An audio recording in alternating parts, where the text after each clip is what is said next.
اگر آپ ہمارے چینل پر پہلی مرتبہ آئے ہیں اور اگر آپ کو یہ لیکچر پسند آیا ہے تو ہمارے چینل کو لائک اور سبسکرائب ضرور کر دیں۔ بہت شکریہ۔ السلام علیکم خواتین و حضرات، ہم آج کل مرزا غالب کی غزل پڑھ رہے ہیں، جب تک دہانے زخم نہ پیدا کرے کوئی، مشکل کہ تجھ سے راہ سخن وا کرے کوئی۔ اس کے دو حصوں میں ہم اس کے 6 شعروں کے مشکل الفاظ کے معنی اور ان کی تشریح آپ کی خدمت میں پیش کر چکے ہیں۔ آج ہم اس کا شعر نمبر 7، 8 اور 9 یہ 3 اشعار دیکھیں گے کہ ان میں مرزا غالب نے کیا کہا ہے۔ تو شعر نمبر 7 ہے: ناکامی نگاہ ہے برق نظارہ سوز، تو وہ نہیں کہ تجھ کو تماشا کرے کوئی۔ برق کہتے ہیں بجلی کو، اور نظارہ کہتے ہیں دیکھنے کو، اور سوز کہتے ہیں جلانے کو۔ اب ان کے کیا معنی مل کر ملتے ہیں یہ ہم آپ کو آگے چل کر اب اس میں بتاتے ہیں۔ دیکھیے، اس شعر میں مرزا غالب کا مخاطب ابھی تک عشق حقیقی ہے، اور وہ حسن ہے جو کہ اللہ کا حسن ہے۔ تو اس میں فرماتے یہ ہیں کہ تو ایک سچا حسن ہے، تجھے کوئی دیکھ نہیں سکتا، دیکھنے والوں کی نگاہیں ناکام پلٹتی ہیں، اور یہی ناکامی ان کے لیے ایسی بجلی بن جاتی ہے جو نظارے تک کو جلا دیتی ہے۔ یعنی نظارے کو جلانے سے مطلب یہ ہے کہ دیکھنے کی قوت ختم کر دیتی ہے۔ اب ہم اور آپ سب جانتے ہیں کہ اللہ تعالیٰ نور ہے، اور قرآن شریف میں بھی اللہ تعالیٰ نے اپنے آپ کو اس سماوات کا اور فرش کا اور عرش کا ہر جگہ کا نور بتلایا ہے۔ تو فرماتے یہ ہیں کہ بعض نور ایسے ہوتے ہیں، ان کی تجلی، ان کی چمک، ان کی روشنی ایسی ہوتی ہے کہ ان کو کوئی دیکھ نہیں سکتا، اور اگر کوئی دیکھنے کی کوشش بھی کرتا ہے تو اس کی نگاہیں ناکام ہو کر پلٹ جاتی ہیں، اور یہ ناکامی ان کے لیے ایسی بجلی بن جاتی ہے جو کہ نظارے کو جلا دیتی ہے۔ اب اس شعر کو تھوڑا سا مزید سمجھنے کی کوشش کیجئے۔ حضرت موسیٰ کے طور پر جانے کے واقعے سے آپ اور ہم سب اچھی طرح واقف ہیں کہ کیسے وہ طور پر تشریف لے گئے تھے، اور کیسے اللہ تعالیٰ نے اپنے جلوے کی ایک جھلک ان کو دکھلائی تھی، اور جس سے وہ بے ہوش ہو گئے تھے۔ تو کہنے کا مقصد یہ ہے کہ خدا کے نور کی تجلی کی ہر کوئی تاب نہیں لا سکتا، اس کو کوئی دیکھ نہیں سکتا، اور اگر کوئی دیکھنے کی کوشش کرتا ہے تو یوں سمجھ لیجیے کہ اس کی آنکھیں کام کرنا چھوڑ دیتی ہیں، اور ایسے چھوڑ دیتی ہیں جیسے کسی کی نگاہوں پر بجلی گر گئی ہو۔ تو آپ اس کو جیسا بھی چاہیں مزید بھی بڑھا سکتے ہیں، اس کے لیے مزید مثالیں بھی دی جا سکتی ہیں، لیکن اگر ہم اس شعر کو چند لفظوں میں سمجھنا چاہیں تو اس میں ہم یہی کہہ سکتے ہیں کہ خدا کی تعریف بیان کی ہے، اور بتایا ہے کہ تو حقیقی حسن ہے، سچا حسن ہے، تجھے کوئی دیکھ نہیں سکتا، اور اگر کوئی دیکھنے کی کوشش کرتا ہے تو اس لیے ناکام ہو جاتا ہے کہ اس کی نگاہیں اس حسن کی تاب نہیں لا سکتی۔ آئیے اب اس کا شعر نمبر 8 دیکھتے ہیں کہ اس میں کیا ہے۔ فرماتے ہیں: ہر سنگ و خشت ہے صدف گوہر شکست، نقصان نہیں جنوں سے جو سودا کرے کوئی۔ سنگ کہتے ہیں پتھر کو، اور خشت کہتے ہیں اینٹ کو، اور صدف کہتے ہیں سیپی کو، اور گوہر کہتے ہیں موتی کو۔ جنوں پاگل پن کو کہتے ہیں۔ اب اس شعر میں وہ فرماتے کیا ہیں؟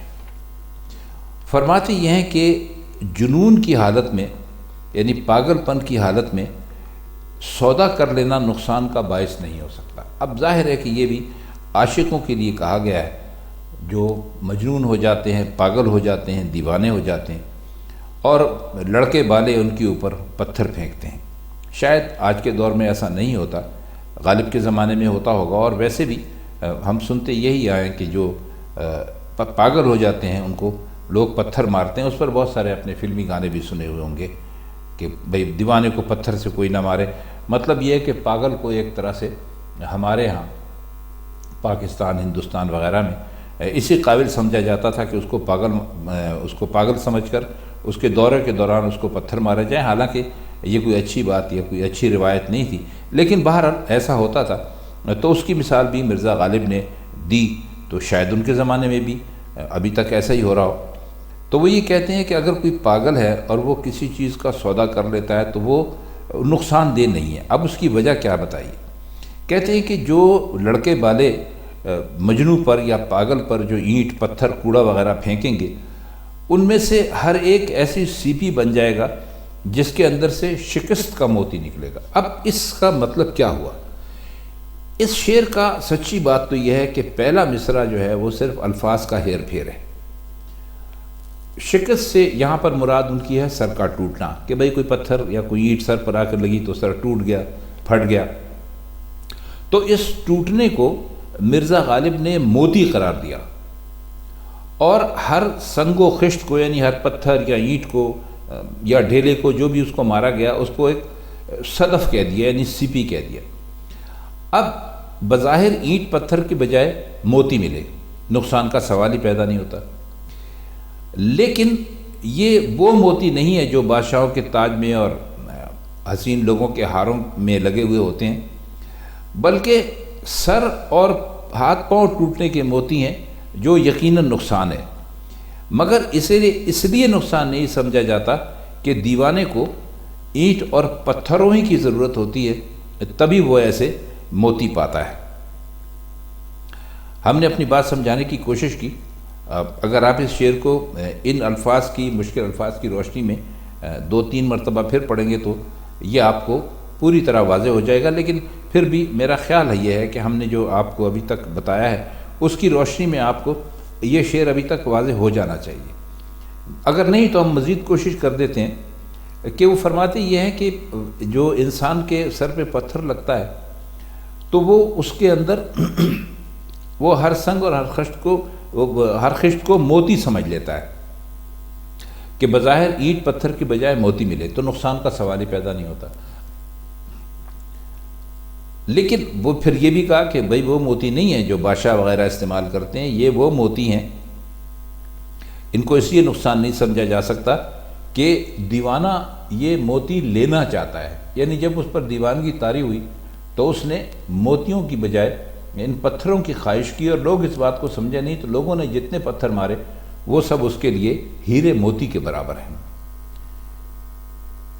آج کا آخری شعر اور اس غزل کا نواں شعر ہے، اور یہ شعر، اس شعر پر ہم آج کی ویڈیو کو ختم کر دیں گے انشاءاللہ. سربر ہوئی نہ وعدہ صبر آزما سے عمر، فرصت کہاں کہ تیری تمنا کرے کوئی. اب یہ سربر کا مطلب یہ ہے مکمل نہیں ہو سکتی، پورا ساتھ نہیں دے سکتی. وعدہ صبر آسان ہے، صبر آزما یعنی جس میں آپ کے صبر کی آزمائش ہو، امتحان ہو، اور اس میں کوئی مشکل لفظ ہے نہیں. تو ہم اس کا مطلب کرنے کی کوشش کرتے ہیں. فرماتے ہیں کہ اے محبوب، تیرا وعدہ اس درجے صبر آزما تھا کہ عمر اس کے پورا ہونے کا ساتھ نہیں دے سکتی. یعنی جب محبوب نے وعدہ کر لیا تھا کہ بھئی ہم آپ سے ملیں گے، یا ہم آپ پر مہربانی کریں گے، یا ہم آپ کے اوپر اپنا انعام اور اکرام کریں گے، تو اس کے لیے اتنی طویل اور اتنی بڑی اور اتنی لمبی مدت دے دی کہ زندگی اتنی تھی نہیں. یعنی محبوب نے اگر کہا کہ ٹھیک ہے ہم 50 برس کے بعد آپ کی تمنا پوری کر دیں گے، مثال کے طور پر عرض کر رہا ہوں، تو کہتے ہیں کہ 50 برس عمر نہیں ہو سکی. تو وعدے کی جو مدت تھی وہ عمر کی مدت سے زیادہ بڑھ گئی، تو اس لیے عمر اس کے پورا ہونے کا ساتھ نہیں دے سکی. تو کہتے ہیں کہ ظاہر ہے کہ اب تیری جو تمنا ہے وہ زندگی میں ہی کی جا سکتی ہے. ظاہر ہے کہ مرا ہوا آدمی کی تمنا تو پوری ہو نہیں سکتی. اب زندگی گزر جانے کے بعد تمنا کی کیا صورت ہے؟ مطلب ان کی بات اپنی جگہ پر بالکل، اگر انگریزی میں کہیے تو لاجیکل ہے کہ بھئی اگر کسی محبوب نے کسی سے وعدہ کر رکھا ہے، لیکن وعدہ ایسا ہے جو کہ اس عاشق کے مرنے کے بعد پورا ہونے کی تاریخ آتی ہے تو اس کے لیے وہ بالکل بیکار ہے۔ تو اب کہتے ہیں کہ بس زندگی تو گزر گئی، اب اس تمنا کی کیا صورت ہے؟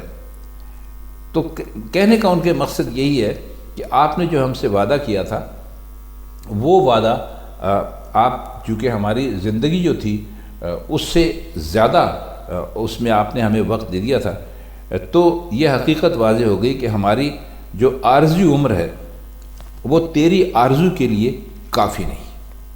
تو خواتین حضرات، آج کے لیے بس اتنا ہی۔ کل انشاءاللہ ہم اس غزل کے باقی اشعار کی مشکل الفاظ کے معنی اور تشریح کرنے کی کوشش کریں گے۔